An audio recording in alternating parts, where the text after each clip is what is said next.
The American Indians are a proud race of people who have made the United States their home long before the Europeans arrived.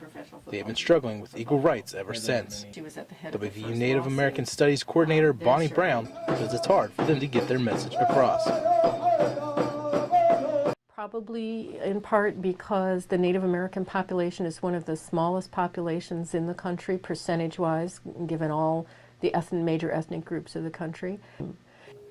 The Washington Redskins of the National Football League have been under a lot of pressure by Indian Nation leaders to change the franchise's signature nickname and logo. Mark Tayak says the term Redskin comes from the time when early settlers would scalp Indians for a bounty. When the face would run red from blood, that's where the term Redskin came about. It was not the color of a person's skin. It was not face paint that was put on someone's face. So when we understand the term Redskin and how it came about, we have to ask ourselves, does that honor a race of people? The United States is home to over 500 high schools with nicknames related to the American Indians. West Virginia has at least 7, like Morgantown High School, home of the Mohegans.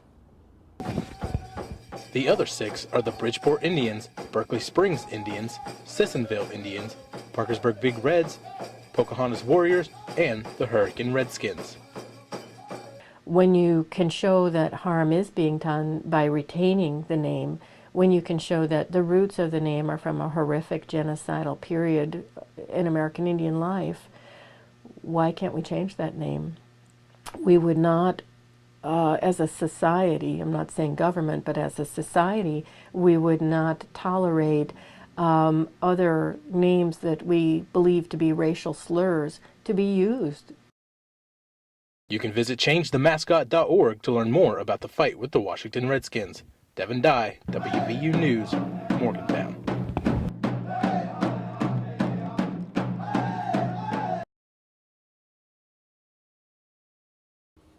I'm Devin Dye, and coming up on WVU News, I'll tell you why having that Indian as a mascot can be demeaning to the American Indians.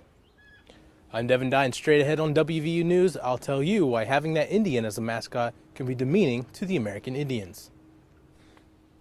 I'm Devin Dye, and coming up on WVU News, I'll tell you how having that Indian as a mascot can be demeaning to the American Indians.